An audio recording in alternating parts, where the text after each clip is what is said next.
Bonjour à tous, il suffit de passer le pont.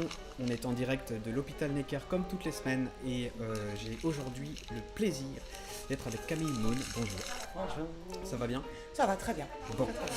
On est là pour parler écriture, pour parler musique, voilà, pour parler de toi et pour que les enfants qui sont dans leur chambre en ce moment, les enfants et les jeunes, puissent apprendre à te connaître et puis apprendre un peu aussi peut-être l'écriture et se renseigner peut-être si eux ont envie à un moment donné de tracer quelques lignes sur le papier, peut-être que tu vas leur donner envie. Ce serait bien. Ça serait bien. Alors, entrons dans le vif du sujet directement. Donc, un atelier d'écriture avec toi, si j'ai bien compris, c'était pas seulement pour écrire, il y a autre chose derrière. Non, c'est pas un cours de français où on va apprendre à écrire une histoire. Alors, effectivement, quand on écrit des histoires, on écrit sur soi ou sur d'autres, mais un atelier d'écriture avec moi, c'est un voyage à l'intérieur, je pense. Ouais. C'est une découverte de tout ce qu'on a et ce que chacun d'entre nous a, que ce soit enfant ou adulte, à l'intérieur et qu'on n'arrive pas à communiquer. Que ce soit avec la parole, que ce soit parce qu'on peint pas, on dessine pas, ou on n'a pas vraiment de passion à proprement parler ou de moyens d'expression. On sait tous écrire, on a tous appris à écrire à l'école. Donc c'est quelque chose qu'on a tous en commun. Et l'écriture a un pouvoir qu'on sous-estime de plus en plus. Mais qu'est-ce qui fait, d'après toi, justement, que quand il s'agit de tracer les mots sur le papier ou à l'ordinateur, on ne sait pas trop, mais qu'est-ce qui fait, d'après toi, que c'est plus facile? C'est pas plus facile. C'est pas plus C'est facile. pas plus facile. Il y a tout un processus pour arriver à écrire vraiment ce qu'on ressent et surtout sans honte. Le papier étant le mieux, Ouais. si on peut. Tu défends encore Je défends encore le crayon qui glisse sur le papier parce que je pense qu'il y a une connexion avec la main qui est très importante. Pour moi, la main, le stylo est une prolongation de nous et c'est ce qu'on veut dire doit sortir. Et je pense que c'est plus facile de s'exprimer à l'écrit qu'à l'oral parce que déjà c'est pour nous qu'on le fait. Donc dans un premier temps, le seul lecteur et la seule personne qui reste confrontée à ces mots, c'est nous. Donc c'est une façon d'introspecter, c'est une façon de se connaître un peu mieux. Et alors quand on passe l'étape de le lire à quelqu'un d'autre ou de le partager, c'est une étape dans la confiance en soi qui est indéniable. Enfin, c'est partager quelque chose qu'on crée avec nos tripes et qui vient profondément de ce qu'on pense, parce qu'on peut se lâcher sur un papier tout seul. Le partager, l'assumer, c'est... Mais du coup, le premier lecteur, finalement, d'après toi, c'est déjà soi-même. C'est soi-même. Et c'est pour moi, en tout cas. Peut-être le lecteur le plus intransigeant, le plus critique, exigeant, le plus peut-être. critique. Alors moi, je sais que quand j'écris, moi, dans ma tête, on est deux. Mais c'est parce qu'il y a la partie adulte de moi qui écrit, qui a appris à écrire, qui a lu, qui a vu le monde et qui retranscrit ce qu'elle a vu avec les yeux d'adulte. Et puis, il y a cette petite fille que moi j'étais quand j'étais petite et qui est toujours là, parce que j'ai toujours 4 ans et demi parfois. Je me suis extasiée devant l'affiche du Roi Lion dans les toilettes, parce que je la trouvais géniale. Mais, et cette petite fille-là, quand j'écris, je l'ai réussi à la faire contribuer. Donc l'analyse des émotions et la façon dont on sort les choses qui sont à l'intérieur est tout de suite un peu plus... moi j'y mets un côté onirique et un côté un peu rêve qui me permet de le faire sortir de plus facilement. Tu arrives encore à garder l'enfant en toi, c'est compliqué, hein. Ah non, mais moi elle est géniale. Elle est tout le temps là. Ça a été beaucoup de travail, hein. C'est ça dans mes ateliers, moi que je travaille beaucoup, c'est la reconnexion avec soi et avec l'enfant qu'on a perdu. Parce qu'on a tous été gamins et qu'à un moment donné de notre vie, on a tous été sans filtre, on a tous aimé tout le monde, on a tous eu une conscience très limitée de ce qu'on était physiquement et on était ouverts quand on était petit. Et nos émotions étaient brutes de pommes, comme on disait à l'époque, mais on les cachait pas. Et un enfant, quand il parle pas, il communique en criant, il communique en pleurant, il communique en tapant, il communique de plein de façons différentes. Ouais. Et à l'intérieur de nous, on a tous cet enfant qui sait pas communiquer et qui garde des choses. Et moi, ma petite fille, mais elle est... moi, je l'adore. Elle vit dans une tour avec un peu comme Réponse, avec des ronces, avec des pierres. Et à l'intérieur, elle a un monde avec des bouquins partout. Elle fait des peintures. Elle regarde par la fenêtre. Elle mange des cookies. Elle danse. Elle boit du lait. Voilà. Et je vais lui parler. Et tu arrives à conjuguer cette part de toi avec la part adulte, les responsabilités de l'adulte, tout ça. Ça a été compliqué, mais oui, maintenant, Ouais. oui, j'y arrive. Ouais. Ça a été. On se rend compte que quand on est adulte, alors pas seulement adulte, parce que je pense que quand on est adolescent, ça commence. Je pense qu'à 16-17 ans, on est complètement capable d'avoir des réactions vis-à-vis du monde qui nous révolte. Et moi, j'ai réussi à me rendre compte qu'en étant adulte, beaucoup de mes réactions en tant qu'adulte étaient incompréhensibles par la logique d'un adulte. C'est-à-dire que quand on se dispute avec quelqu'un, qu'on va taper dans un mur, ou qu'on va casser un verre, ou qu'on va insulter quelqu'un, parce qu'on le fait tous à un moment donné de notre vie, ou qu'on va crier sur son enfant, ou quelque chose va nous toucher, nous faire pleurer, ou nous toucher longtemps, bah, la logique de l'adulte, elle ne peut pas analyser ça. Parce que c'est pas quelque chose de palpable, c'est quelque chose qui n'existe pas, et c'est des sentiments qui sont bruts, un peu comme l'enfant qu'on a à l'intérieur quelque part. Ouais. Donc moi j'identifie cet enfant, c'est mon âme en fait. C'est ce qui est vraiment intrinsèque à nous et qu'on ne contrôle pas. Voilà. Moi après, Carl Jung nous a beaucoup aidé avec ça, mais bon, c'est pas. Ce qui me parle dans ce que tu dis là sur l'enfance, ayant beaucoup pratiqué le clown théâtral, et c'est exactement ça, le clown théâtral, c'est essayer de retrouver l'enfant en soi. Et tout ce que tu as dit, c'est-à-dire l'absence totale de filtre, la sincérité un petit peu permanente, même au risque parfois de choquer ou d'être complètement inconvenant. Et le travail de clown, c'est ça, c'est retrouver cet état-là. Donc, si j'ai bien compris, pour faire ton atelier d'écriture, il faut essayer de retrouver le clown aussi qui est en soi. Quoi. On va le chercher. On va le chercher. Alors, je pourrais pas, t'entendras pas dans ma bouche dire on va chercher le clown. Non. Parce que ce qu'il faut que tu saches, c'est que j'ai une phobie improbable des clowns depuis que maman m'a amenée au cirque quand j'avais 3 ans. Voilà. Pardon d'avoir abordé le sujet. Non, c'est pas grave, il n'y a pas de problème, je te vois sans le nez rouge, donc ça me va. Tout va bien. Mais c'est vraiment un truc, les poupées, les pantins, c'est quelque chose qui me... Ma petite fille, elle est glacée. Mais effectivement, on va dans les ateliers d'écriture, alors c'est un parcours qui se fait...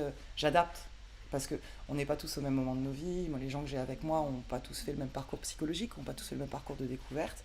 Mais on va chercher ce clown, on va chercher cet enfant, on va chercher cet ami imaginaire des fois, parce que quand on est petit, quand on a un ami imaginaire, souvent, et moi quand j'étais à l'hôpital par exemple, j'avais un ange gardien qui était un ami imaginaire. Quand on est adulte, cet ami imaginaire, c'est aussi un peu l'enfant qu'on était, c'est aussi un peu ce goût, cette saveur d'enfance, c'est tout ce qu'on avait à ce moment-là. Donc on va chercher ça, et après on essaie de l'utiliser dans la vie adulte. C'est-à-dire qu'on est avec l'écriture et donc avec beaucoup d'exercices comme des lettres, des jeux de mots valises, des jeux de rôle, plein de petites choses un peu vraiment qui peuvent faire être bêtes comme ça, mais qui sont super intéressantes. On écrit des textes sans verbe, et ça, il y a des métaphores qui ressortent à chaque fois, qui sont géniales. Et à travers tout ça, on fait un cheminement où cet enfant intérieur, on va apprendre à écrire et à parler au monde avec lui, et pas tout seul. Et ça permet de s'assumer beaucoup plus, quoi. Donc, puisque tu as mentionné ton séjour à l'hôpital, donc est-ce que tu accepterais de nous en parler un petit peu ? Oui, il n'y a pas de problème, surtout je pense que ça peut avoir un écho, à mon avis, avec le public qui nous écoute. Voilà, tout à fait. Déjà, il faut savoir que venir ici, pour moi, c'est un symbole énorme, parce que venir dans un hôpital pour parler de l'écriture et de ce que j'ai vécu, ça a beaucoup, beaucoup de sens. Parce que moi, quand j'avais 17 ans, j'ai eu un accident de voiture grave, et que j'ai passé, en tout et pour tout, si on met tout ensemble, presque 1 an dans un lit d'hôpital. Avec des opérations très lourdes, avec de grosses circonstances et de grosses conséquences. Et du coup, l'écriture à ce moment-là de ma vie a été salvatrice. Je pense que c'est le mot. Et la musique aussi. Mais parce que quand j'étais à l'hôpital à l'époque, il n'y avait pas ce que je te disais tout à l'heure, il n'y avait pas les réseaux sociaux, il n'y avait pas Internet. Il n'y avait pas tous les échanges qu'on peut avoir aujourd'hui. On ne pouvait pas télécharger des films, il n'y avait pas d'ordinateur portable particulièrement, c'était en 2005. Donc c'était les débuts vraiment des gros trucs, il fallait aller sur Emule pour télécharger des films. Donc, c'était pas démocratisé comme c'est maintenant. Voilà, c'était pas du tout. Donc du coup, tout ce qui me restait, c'était les radios type énergie, où j'attendais péniblement que ma chanson passe toute la journée, donc elle passait 3 fois par jour, donc j'attendais, donc j'écoutais tous les trucs que j'aimais pas, mais parce que j'avais une chanson qui me tenait à l'époque, qui était Caravane de Raphaël. Parce que les paroles, les mots toujours, et j'avais des cahiers à côté de mon lit, qui embêtaient toutes les infirmières parce que je les mettais là où elles posaient leurs trucs quand elles venaient faire les piqûres. C'était pas top. Mais oui, donc moi j'ai ma colonne vertébrale qui s'est cassée en 2 sur mon accident de voiture. Donc j'ai une désinsertion de mes ligaments à l'intérieur de 2 vertèbres. Et j'ai perdu mon rein gauche. Donc ça, c'était les 2 plus grosses conséquences.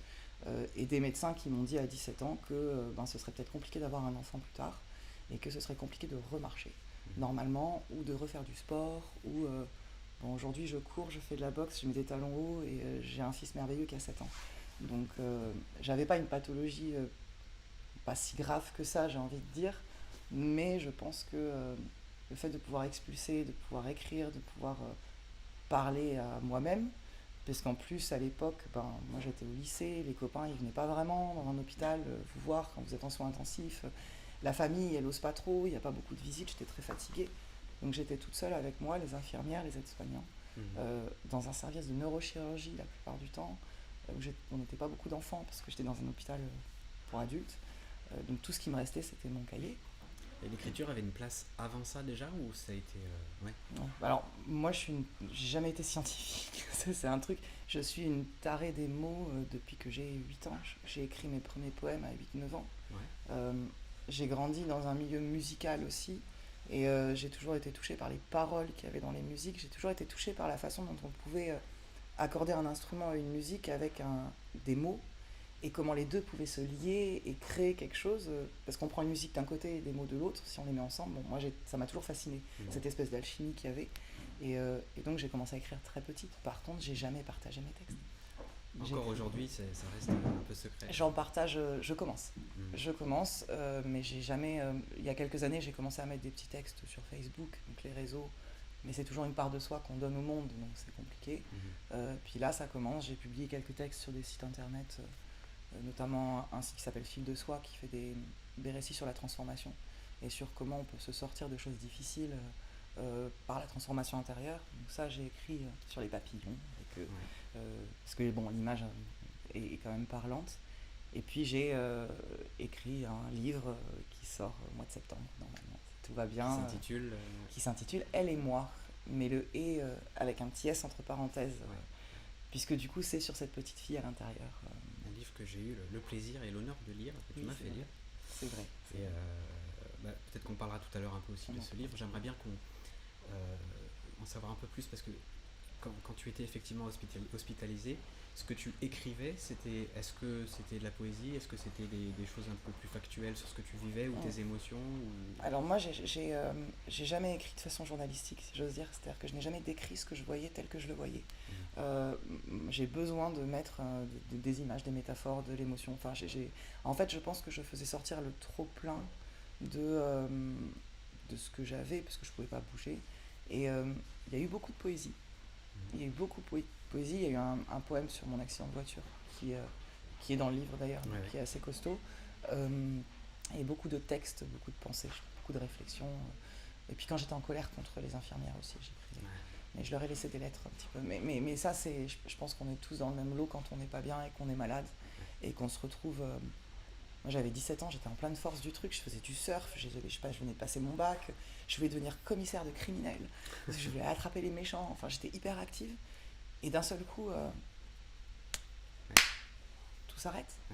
Et donc tu te retrouves dans un lit d'hôpital avec des gens qui te bougent, qui te tournent, qui te nettoient, qui te disent ce que tu peux manger, ce que tu peux pas manger, ce que tu peux boire, ce que tu peux pas boire, quand est-ce que tu peux boire. Et il y a des choses qui m'ont marqué, forcément. Et c'est très dur quand tu es tout seul et que tu as envie d'hurler et que tu peux pas insulter tout le monde parce que, on est des gens civilisés quand même. Donc, mais tu as envie, quelque part, parce que c'est pas de leur faute, ils sont là pour te soigner, mais toi, c'est eux que tu blâmes. C'est pas la vie, c'est les gens qui s'occupent de toi parce que c'est les seules personnes que tu as à blâmer, quelque part. Et ça, moi, les soignants, pour ça, j'ai pas été facile tous les jours. En vieillissant, je me rends compte que j'ai dit des choses à des infirmières quand même qui sont pas... Moi, j'ai traité mon médecin de taliban. Mais oui, mais parce alors, à ne pas reproduire. À ne pas reproduire. Écoutez bien. Mais parce que j'avais mal. Et que forcément, je me suis fait opérer de la colonne. Il est venu me voir juste après l'opération parce que c'était un super neurochir. Et franchement, le docteur Kalfala à l'hôpital de Bayonne, grand bravo, mais il voulait voir tout de suite si son travail avait fonctionné. Donc il est venu en salle de réveil et il m'a levé, en fait, il m'a mis sur mes pieds.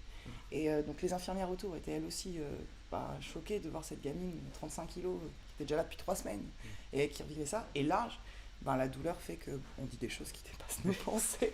Donc je suis allée m'excuser après auprès de lui, mais je pense que, et à mon avis, on passe tous par là. Je pense qu'on est tous humains. Je trouve ça bien que tu dises ça ici parce que c'est vrai que c'est ce sont des émotions naturelles et il ne faut pas, je pense, culpabiliser de les avoir. Il ne faut pas culpabiliser les gens hospitalisés de les avoir et il ne faut pas culpabiliser, il faut pas que eux se culpabilisent eux-mêmes.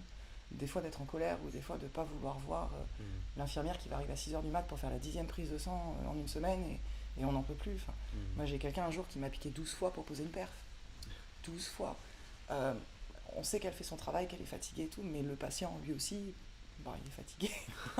Donc c'est vrai que... Et l'écriture aide à évacuer toute cette espèce de frustration, et c'est valable quand tu es à l'hôpital, mais c'est valable quand tu as un couple qui va pas bien, tu peux écrire une lettre à un conjoint ou à quelqu'un, c'est valable quand tu travailles et que tu as besoin de faire un feedback qui est pas bon à un collègue, quoi. Mais à cette époque, tu ne faisais rien lire à personne ou... Non, j'ai très peu fait lire. J'ai fait lire à ma maman un petit peu, mais c'est toujours très difficile pour une maman, je pense, d'aller lire les émotions de son enfant, surtout quand elles sont brutes. Et puis moi, mon cerveau, des fois, il écrit des choses qui sont c'est très dur ce qu'on écrit, et il y a des fois des émotions qui sont très brutes. Et même si on met des images, même si on met des couleurs dedans, la personne qui la reçoit, elle la reçoit à sa façon, avec son prisme. Donc je fais très attention aussi, et c'est pour ça que le bouquin c'était un gros truc pour moi, c'est à la façon dont les gens vont percevoir ce que moi j'écris. Il y a des jugements qui se font très très vite quand on écrit, alors qu'en fait c'est pas forcément. Toi tu as juste voulu extérioriser quelque chose, et ça s'arrête là en fait. Ouais. Si tu dois dire quelque chose d'important à quelqu'un, tu préfères l'écrit ou l'oral? Oui. L'écrit. Je vais l'écrire. Je suis une introvertie, je vais écrire. D'accord. Je vais avoir du mal à avoir une conversation. Si vraiment je dois sortir ce que j'ai dans les tripes à quelqu'un, que ce soit bon, que ce soit mauvais, je serai toujours plus précise à l'écrit qu'à l'oral. Pour moi, c'est un dilemme, j'ai l'impression. Enfin, je pense que chacun est un peu différent sur ça, mais il y a des défauts et des qualités dans les deux. En fait. C'est-à-dire que l'écrit, c'est vrai que ça permet de choisir ses mots, d'être sûr de dire ce qu'on a à dire à la manière adéquate, la manière choisie. Et en même temps, c'est vrai qu'on lit pas les petites intentions qu'on peut lire à l'oral, etc. Et en même temps, l'oral, on est un petit peu plus en improvisation, donc c'est peut-être un peu plus aléatoire. On risque d'être... j'ai l'impression d'être aussi la victime de ces émotions, justement, sur le moment. Puis est-ce que ça dépend pas du public que tu as en face de toi aussi? C'est-à-dire qu'en face de toi, si tu as quelqu'un qui va réagir fortement à ce que tu vas lui dire, est-ce que tu n'as pas plutôt intérêt à lui donner une lettre ou à lui écrire quelque chose de vraiment très sincère, plutôt que et lui laisser le temps de réfléchir aussi dessus, avant de revenir vers toi hyper en colère? Ou est-ce que... Donc je suis assez d'accord avec toi, il y a les deux, et je pense que ça dépend aussi de ton caractère et de ta personnalité. Moi par exemple, ça on le voit dans les ateliers aussi beaucoup, c'est qu'il y a beaucoup de gens qui se disent « Oh là là, je vais écrire, il faut que je réfléchisse à ce que je vais écrire. Je vais écrire, je vais relire, je vais réécrire, je vais changer, je vais modifier. » Tu sais, moi j'écris ce qui vient, et en général je corrige très rarement, je relis très rarement, surtout quand c'est quelque chose que je veux dire à quelqu'un. Je garde cette spontanéité. Tu crois au premier jet? Ouais. Je crois à la spontanéité du premier jet. Alors bon, il y a des fautes d'orthographe, il y a forcément des coquilles, mais cette spontanéité du premier jet, de ce qui vient vraiment, et il y a un moment, je pense, quand t'écris, que t'atteins, c'est-à-dire que tu vas te mettre en condition, tu vas réfléchir, tu vas respirer, tu vas connecter avec et à un moment donné, ça va partir tout seul. Et au final, moi, ça m'arrive, je sais pas si toi qui as écrit, ça t'est arrivé, mais t'écris, puis au moment où tu t'arrêtes, tu regardes ce que t'as écrit, tu dis, waouh, j'ai sorti tout ça. Et en fait, c'est bien. Et du coup, moi, j'ai beaucoup de mal à revenir sur cette spontanéité. Il y a beaucoup de choses dans le livre qui ont été hyper spontanées et que j'ai pas vraiment repris. Alors, c'est une erreur ou pas, mais je trouve que l'émotion se transmet beaucoup plus quand tu gardes ta spontanéité de début, quoi. D'où, maintenant je comprends bien ta préférence pour le crayon, parce que c'est vrai que du coup c'est plus difficile de revenir, de corriger, c'est ça. L'intérêt de l'ordinateur, et ça peut être un point fort. Moi je trouve que c'est un point fort aussi, c'est qu'on peut modifier une phrase et elle est tout de suite propre, on la voit telle qu'elle, mais ça peut être un défaut aussi, encore une fois. Barré, c'est bien parce qu'on voit le mot qui est barré encore, et puis t'as pas ton correcteur qui va te suggérer des trucs, qui va te mettre des lignes. Enfin, moi, après quand t'es visuel, c'est pas pareil. Moi j'ai grandi, mes parents ils étaient antiquaires. J'ai grandi avec des livres. Moi j'ai pas eu d'ordinateur chez moi, j'avais une machine à écrire. Ah oui. Antiquaire quoi. Donc j'avais une machine à écrire quand Alors quel type? Ça m'intéresse. Je sais plus. Est-ce qu'elle était électrique ou juste Ah non, non, pas mécanique? du tout, elle était mécanique. Ah non, c'était le truc où tu revenais comme ça et tout, tu bloquais les touches, je me rappelle. Il fallait changer les rouleaux d'encre et tout. Mais j'adorais ça quand j'étais gamine. J'adorais ça. Jamais il me serait venu à l'idée, là où, quand j'étais au collège, peut-être on commençait un peu à avoir les ordinateurs et à avoir les profs qui nous faisaient des cours de dactylo là, sur les ordis.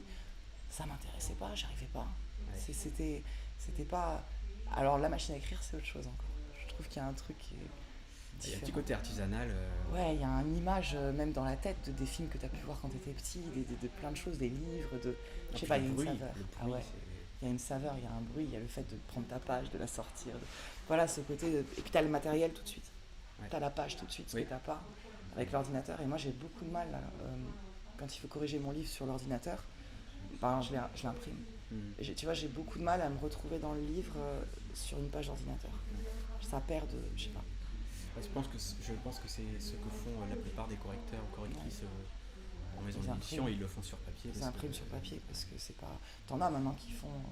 Je suis passé par quelques correcteurs qui corrigent sur ordinateur parce qu'ils mettent les annotations dans la marge, Voilà. et tout Word, c'est trop bien. Mais j'arrive pas à croire que tu peux vraiment capter un texte. Moi j'ai besoin d'avoir. C'est pour ça que je suis pas une fan des liseuses non plus.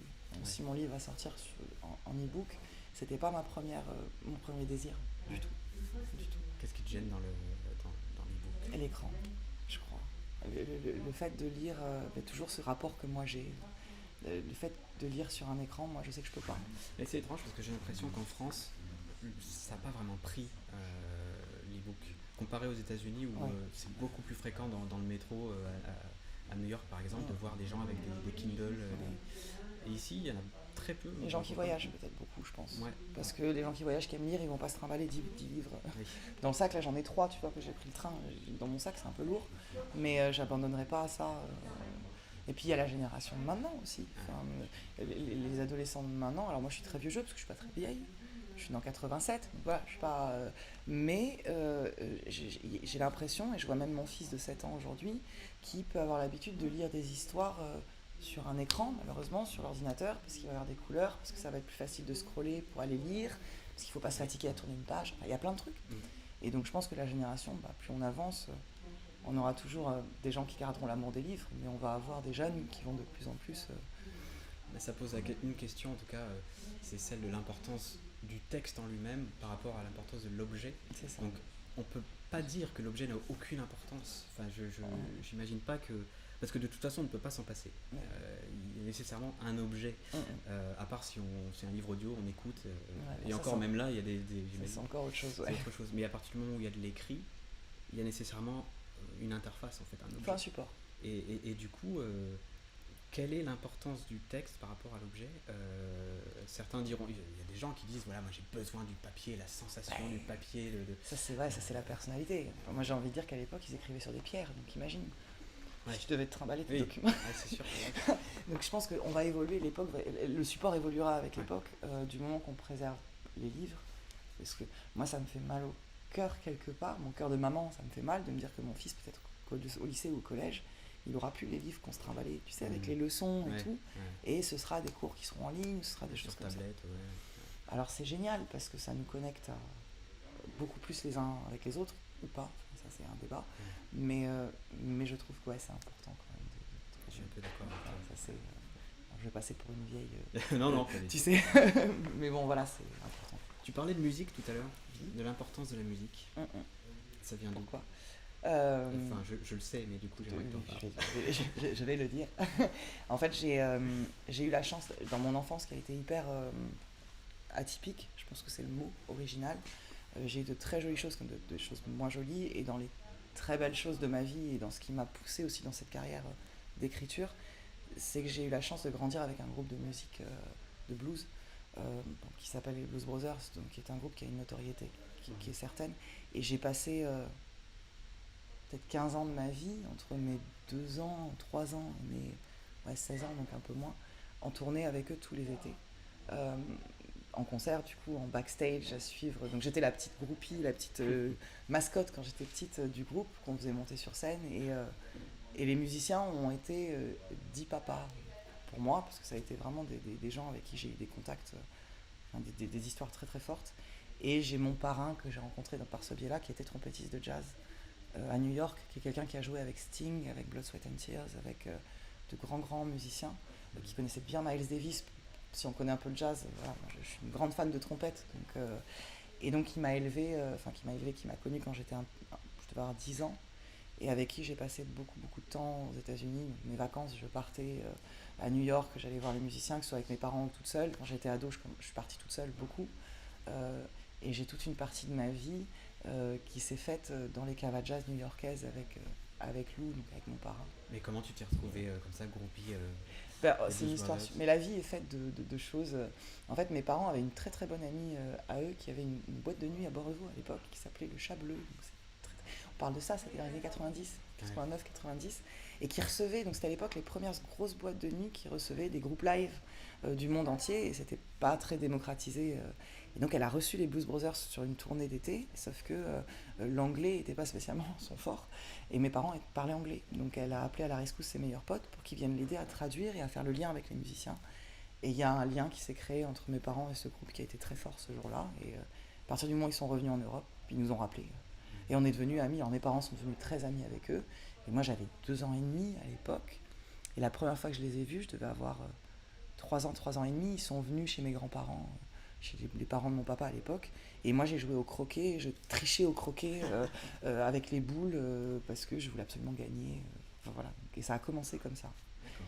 Et après, ce qui est génial avec un groupe comme ça, c'est non seulement la richesse des musiciens, parce que tu as des gens comme Steve Cropper qui ont écrit avec Otis Redding et qui sont des monstres de la musique, enfin, d'expérience.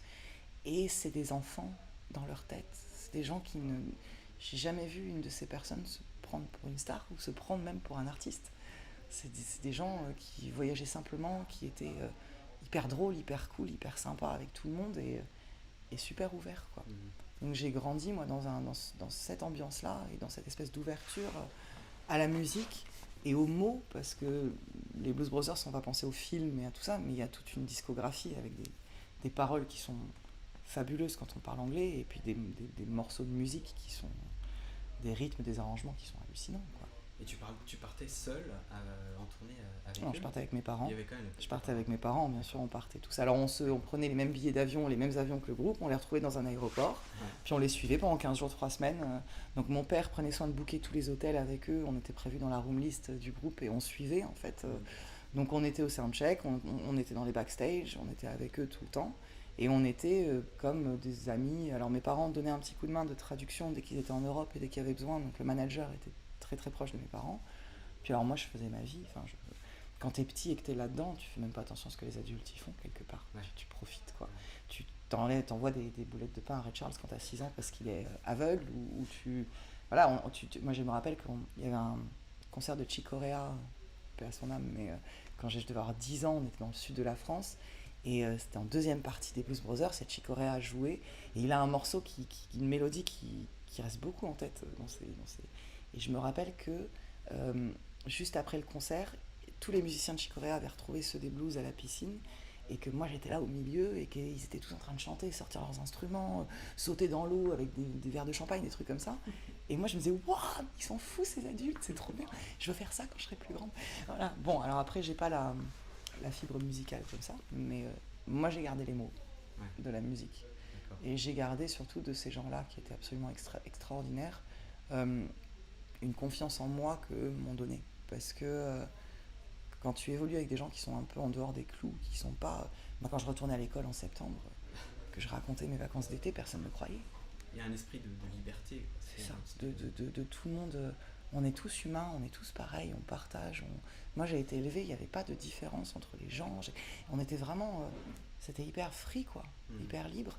Et quand tu vieillis, et que moi du coup ça fait quelques années que je les ai pas vus parce qu'ils tournent plus beaucoup en Europe, et puis mine de rien il y en a beaucoup qui ont disparu aussi, j'ai perdu beaucoup de mes amis ces dernières années, en vieillissant ça me manque, mais tellement, ce que j'ai vu quand j'étais petite. Et pour en revenir, tu vois, à l'hôpital par exemple, mais quand j'étais dans mon lit d'hôpital, mais heureusement que j'avais ces souvenirs dans ma tête, et heureusement que je pouvais me retrouver un peu dans un monde et me dire un jour, allez, je retournerai, je revoyagerai, je ferai ça. C'est ce qui tient aussi. Donc tu dois être une aficionados des caves de jazz, tu Ah, fréquentes ces ah, endroits-là, faut j'imagine. pas. Oui, oui, oui, oui, mais alors, je suis assez difficile Ah, pour le coup. d'accord. Euh, Il y a une exigence en... ouais, j'aime pas les gros. Il y a, un club à New York qui s'appelait le 55 Christopher Street, qui Ah, était un tout petit club où on jouait les plus grands, hein, mais qui était vraiment en sous-sol et tout. C'est là où on allait beaucoup. Euh, Mon parrain avait joué à Sweet Basil à l'époque aussi, qui était un très très beau club de jazz. À Paris, j'aimais bien le Sunset et le Sunrise, je crois. ouais. Il y avait deux salles, deux ambiances. Ah oui, oui, c'est ça. Ouais. Et ça, c'était très bien.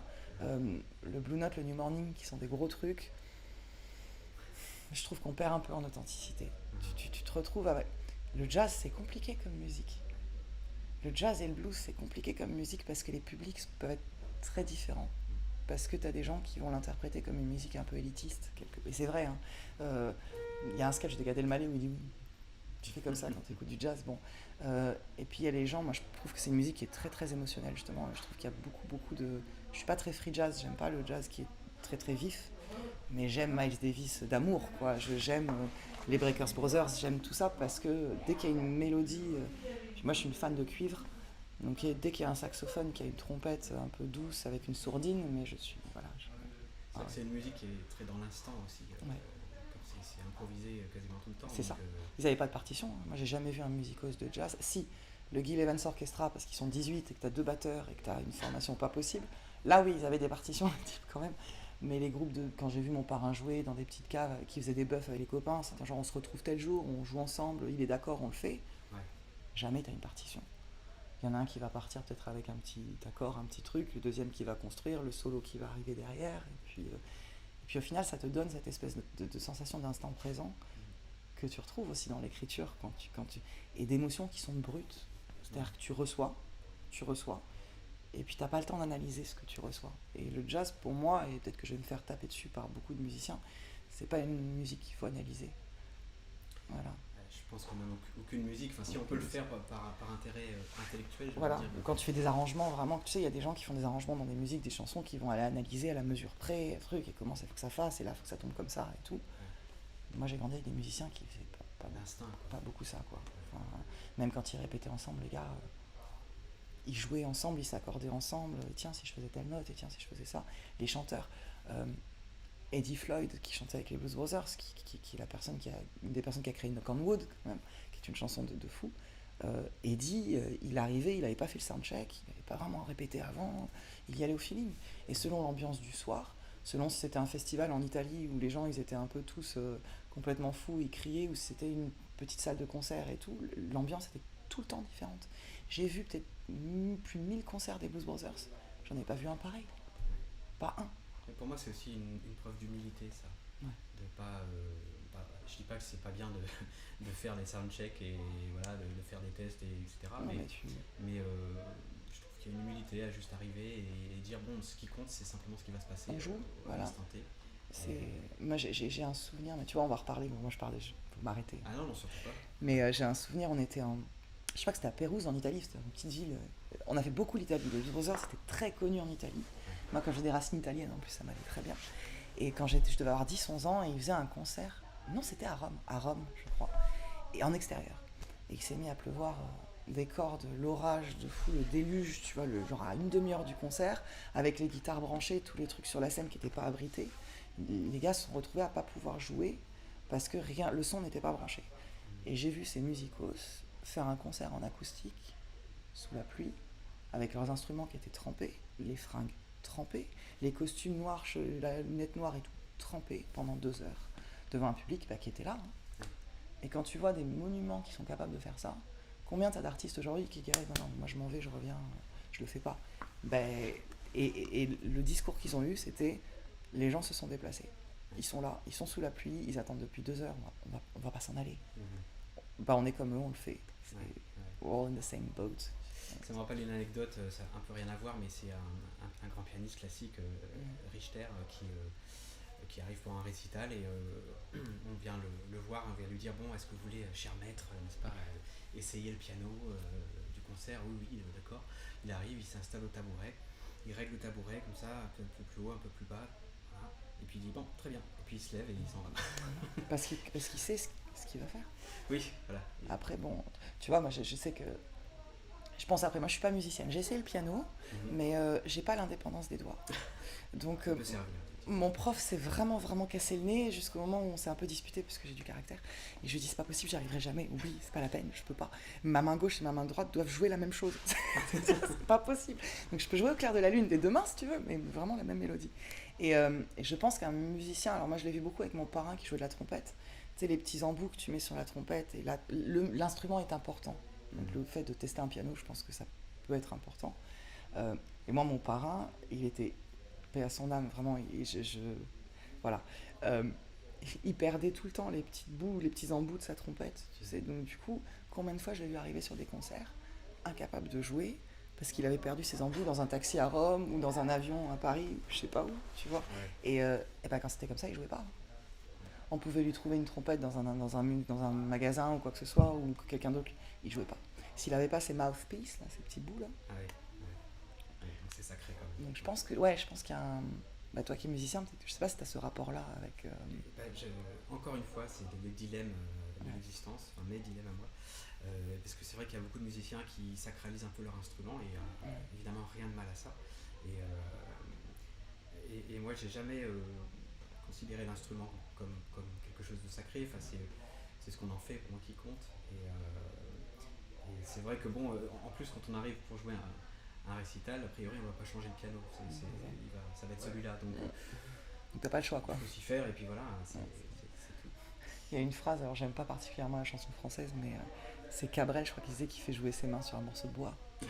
Oui. C'est voilà. con. Alors tu vois, les paroles des fois peuvent être très bêtes, mais c'est un peu ça. Je pense qu'un musicien fait jouer ses mains sur ce qu'il peut et sort de la musique de ce qu'il peut. Je pense. Alors je crois savoir que tu nous as apporté un petit texte. Oui, alors j'en ai des tonnes, mais j'ai effectivement mis un petit truc de côté. D'accord. Puisqu'effectivement on parlait de l'importance de l'écriture, on parlait de cet enfant intérieur et tout ça. Et quand tu m'as dit est-ce que tu veux lire quelque chose, je me suis dit pourquoi pas en fait. Et on fait face à la difficulté de lire ces textes. On y est là, parce que c'est pas un exercice auquel je suis habitué, mais oui, je veux bien. Tu peux nous en dire, tu veux nous en dire deux? Ouais, je l'ouvre. Alors moi, c'est un texte que alors c'est pas un texte que j'ai écrit là maintenant, enfin c'est un texte qui est assez vieux, que j'avais appelé La Peur. Alors, bon, faut pas avoir peur, il est pas horrible. Mais c'est un texte que j'ai écrit quand je suis sortie de l'hôpital justement. Moi, je suis sortie de l'hôpital, j'allais avoir 18 ans à peu près. Et je me suis retrouvée dans un moment de ma vie où je ne savais pas ce que j'allais faire, puisque mon projet d'être flic à la criminelle, j'avais plus les conditions physiques pour, j'étais en fauteuil roulant. Bon, je ne suis pas restée longtemps, mais j'étais quand même dans un fauteuil et la symbolique est forte. Je me suis mis à avoir peur de ce qui allait m'arriver demain. Je me suis mis à me dire, mais je suis là aujourd'hui, j'ai 18 piges, je viens d'avoir mon bac, c'est bien, mais je suis cassée. Non seulement physiquement, mais aussi intérieurement, parce que un accident de voiture, c'est un traumatisme. Moi, j'ai pas perdu connaissance, donc je me rappelle de tout. Donc ça a été quelque chose de très difficile à passer. Et qu'est-ce qui va m'arriver demain? Est-ce que quelqu'un tombera amoureux de moi? Parce qu'on a 18 ans, on se dit, et l'amour dans tout ça. Et c'est à ce moment-là que j'ai commencé à me dire qu'il y avait une voix en moi, un petit truc, qui avait peur, mais qu'il y avait une autre partie de moi qui était peut-être plus assumée à l'extérieur, qui disait mais non, mais faut y aller, enfin, t'as failli mourir, là, t'es là, faut que t'y ailles, quoi. Et donc ce texte est sorti à ce moment-là, et là on est vraiment dans l'écriture spontanée, c'est pour ça que aussi ça peut être sympa. C'est un texte que j'ai jamais retouché pour le coup. D'accord. Donc qui est sorti comme ça en 5 minutes, tu vois. Donc du coup... Ça fait bizarre. Sans pression. Non, il n'y en a pas. Mais j'ai peur, dit-elle. Elle lève ses grands yeux humides vers moi, comme pour chercher une aide, un réconfort, une solution miracle pour soulager sa peur, ses angoisses, pour l'aider à avancer seule alors qu'elle ne sait pas par où commencer. Je n'ose pas lui avouer que moi aussi j'ai peur, qu'on a tous peur de quelque chose, et surtout que l'on a tous peur de la vie en général, et des surprises et épreuves qu'elle peut nous amener. Je ne sais pas comment lui dire que certains choisissent d'enterrer leurs peurs profondément dans leur être, pour ne plus y penser et ne plus les voir, alors que d'autres les vivent et leur font face. Je ne sais pas comment lui expliquer que c'est normal d'avoir peur, que ce n'est pas parce que l'on tremble qu'on n'avance pas, et que surtout, ce n'est pas parce que l'on craint que les choses ne se passent pas comme prévu qu'il ne faut pas les entreprendre. Au moins, on aura essayé. Au moins, on aura fait face à la peur et on l'aura poussée au plus profond de ses retranchements en lui montrant que l'on se dresse devant elle, fière et droite dans nos bottes, et que même si ça ne marche pas, au moins, on n'aura pas cédé. Comment lui dire qu'au-delà de ses yeux ronds, brillants et terrifiés, se cache le plus grand des courages ? Comment lui faire réaliser qu'elle peut tout accomplir, si elle le désire, et qu'elle doit juste apprendre à avancer seule, sans avoir peur ? Qu'elle n'a pas besoin qu'on lui tienne la main pour marcher, qu'elle n'a pas besoin qu'on berce son âme pour aimer, et qu'elle peut être sa propre armure, qu'elle n'a pas besoin qu'on l'aide à la consolider. Comment lui avouer que ce n'est pas totalement son passé qui fait ce qu'elle est, mais les leçons qu'elle en a tirées, les schémas qu'elle ne reproduira pas, les traumatismes qu'elle n'imposera à personne, tant elle sait la douleur qu'ils amènent. Que ce qui lui fait peur doit au contraire aider à accroître sa force et son courage. Elle aimerait qu'on la serre dans des bras forts, qu'on lui chuchote à l'oreille que tout ira bien, qu'on l'englobe et qu'on la protège, mais elle doit apprendre qu'elle peut et qu'elle doit le faire toute seule. Elle doit se chuchoter à elle-même qu'elle est là pour s'aider à avancer. Elle doit se cajoler elle-même pour se rassurer, et il faut qu'elle soit capable de se protéger des coups durs de la vie et de ses propres émotions. Tout le monde a peur, tu sais. L'important est la façon dont tu appréhendes ta peur, comment tu cohabites avec elle dans ton âme, comment tu l'apprivoises. Tu apprendras, et ce jour-là, où tu pourras prendre ta peur par la main, alors tu seras suffisamment forte. Oui, mais comment on fait ça ? Son regard et son visage m'interrogent avec insistance. Je n'ai pas de réponse à lui donner. Je n'ai pas de remède miracle ou de mode d'emploi. Je suis moi-même en train d'apprendre et je n'ai pas atteint l'étape où prendre mes peurs par la main ne me donne pas la nausée. Il faut lui expliquer que c'est un parcours personnel et que malheureusement nous ne sommes pas égaux sur ce chemin, car nous avons nos propres façons de ressentir, d'être terrifiés et de se rassurer. Que la gestion de la peur est celle de chacun et qu'elle demande beaucoup de force. Que la peur fait partie de la vie, comme la tristesse, la perte, l'abandon et tous ces sentiments négatifs qui la poussent à se renforcer. Plus on est triste, plus on angoisse, plus la peur grandit. Plus on perd, on est abandonné, plus notre peur de retomber est forte. Plus on vieillit, plus on est traumatisé, et plus nos peurs sont intenses et incontrôlables. Rares sont les humains qui arrivent, malgré les défaites au fil des ans, à ne pas avoir peur. Alors j'explique à cette petite fille en moi, avec ses grands yeux humides, que je n'ai pas sa réponse, que je ne peux pas l'aider, mais qu'ensemble on devrait bien arriver à battre cette terreur. Je la prends par la main, je lui caresse les cheveux, lui adresse la plus tendre des sourires pour qu'elle me suive sur le chemin. Parce que sans son innocence, je ne peux avancer, et sans ma force, elle n'arrêtera pas de pleurer et de se questionner. Nous formons une équipe, elle et moi, face au reste du monde, et un jour, nous n'aurons plus peur. Peut-être pas aujourd'hui, ni demain, mais un jour nous pourrons nous dire que nous avons bien fait d'avancer, de tenir tête, et de croire que tout est possible. Enfin, elle le croit, moi je l'espère. Mais chut, il ne faut pas lui dire car à l'inverse de moi, elle a encore l'innocence de croire en la magie. Ce qui peu à peu pousse mon âme à se dire que finalement, un peu de magie pourrait vaincre la peur. Merci à toi. Merci. La peur serait donc nécessaire pour avancer. Ouais. Si on se... En tout cas pour moi, si à ce moment-là de ma vie, quand ça s'est sorti, c'était vraiment un moment où je me disais mais j'ai peur d'y aller. Mais cette peur-là fait que je vais y aller quelque part. Parce qu'il y a une partie de moi qui se dit, mais cette partie de toi qui se dit, il peut se passer ça, ça peut aller mal, et s'il m'arrivait ça, et si j'y arrivais pas, elle est nécessaire pour planifier ce qui peut arriver et pour foncer, je pense. Oui, puis la notion de courage ne peut pas exister sans la notion de peur. Si tu sautes à l'élastique, t'as quand même peur de t'écraser en bas. Oui. Moi, je le ferai jamais perso parce que j'ai peur, justement. Mais il y a des gens qui vont aller affronter cette peur. On dit bien d'aller affronter ces peurs. Moi, j'ai pas envie d'affronter mes peurs. J'ai envie de les prendre avec moi et de leur dire ben, c'est pas grave, on va y aller ensemble. C'est drôle, l'expression est étrange, affronter sa peur comme si c'était une entité extérieure à soi. Ouais, ou un combat même. Un combat. Alors moi, je suis une grande fan de Star Wars, par exemple. Moi, je suis plutôt Star Trek. Ah ouais, non. Mais tu vois, Star Wars, t'as tout le côté, la peur mène au côté obscur, de la force, et tu deviens méchant parce que t'as peur, blablabla, plein de trucs comme ça, ce qui est plutôt vrai dans la vie de tous les jours. Quand tu regardes la psychologie un peu des gens, que ce soit des enfants ou des adultes, quand on a peur, ça nous pousse dans nos retranchements, et c'est là où on fait, où on dit des choses qu'on pense pas, où on fuit des choses, où on va pas y aller spécialement. Tu vois. si tu prends cette peur par la main, qui en fait pour moi est matérialisée par cet enfant à l'intérieur qui a peur en fait, parce qu'il a besoin d'être rassuré, si tu rassures cette peur et que tu dis mais écoute, ils l'ont fait avant, t'as la force de le faire, pourquoi tu l'aurais pas? Et puis quand bien même si tu n'y arrives pas, au moins tu y seras allé, tu auras essayé, tu auras accepté ta peur. J'ai pas envie de dire affronter, accepter ta peur. Je pense que c'est ça. Est-ce qu'on peut parler un peu de cette fameuse publication du mois de septembre est-ce que tu peux juste nous dire peut-être quelques mots sur le texte en question Alors j'espère que ce sera septembre, normalement on est parti là-dessus. Donc j'ai, moi avec tout ce qui s'est passé dans ma vie, on a parlé un petit peu de l'accident, mais j'ai une vie qui a été assez remplie. Je pense c'est le minimum qu'on puisse dire entre mon enfance et mon début d'âge adulte. Et j'ai retrouvé cet enfant intérieur après mon accident. J'ai décidé d'écrire, justement d'expulser tout ce que j'avais expulsé. Pas d'une façon thérapeutique, mais d'une façon où je pense que ce que j'avais à raconter pouvait aider les gens dans leur parcours personnel. Je me suis dit, il s'est passé tout ça dans ma vie. Je m'en suis pas trop mal sortie, a priori.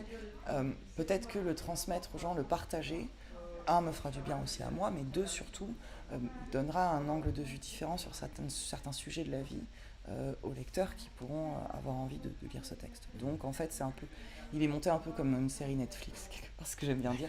C'est-à-dire que quand tu l'as lu, après tu vois, mais c'est des petits épisodes qui sont des morceaux de vie en fait, qui sont vraiment des épisodes qu'on a dans une vie et qui sont vus à travers cette petite fille à l'intérieur qui mange ses cookies et qui est un peu spectatrice et qui tape sur le mur en disant « Oh, qu'est-ce que tu fais ?» Voilà, qui donne son avis. Et moi, en tant qu'adulte, qui essaie d'analyser ce qui se passe dans ma vie. Donc c'est une petite section d'anecdotes. Alors il y a des choses sympas à lire comme des choses moins sympas à lire. Il y a du sombre et puis il y a du lumineux. Voilà, il y a du sombre, il y a du lumineux, mais le message ultime est que faut pas perdre espoir parce que la lumière, elle est toujours là où on va la chercher, quelque part. Donc Elle et moi. Elle et moi aux éditions Valeurs d'Avenir. Valeurs d'Avenir. D'accord. Et alors, je te propose qu'on mette en lien de la vidéo s'il y a des liens déjà pour tes ateliers d'écriture. Ouais, alors pour l'instant, comme je débute, parce que j'ai mis beaucoup de temps à monter le projet, j'ai pas de site internet pour en parler, mais j'ai un Facebook, un Instagram qui servent de vitrine, donc ça s'appelle De la plume à la lune. Voilà, en plusieurs mots bien sûr, et c'est trouvable sur Facebook et sur Instagram. Moi, les ateliers, donc j'ai des ateliers en groupe, et après j'aime aussi je fais beaucoup de suivi individuel. Donc vraiment des trucs adaptés, des parcours adaptés quand on a une problématique, un blocage, que ça peut être professionnel, relationnel, affectif.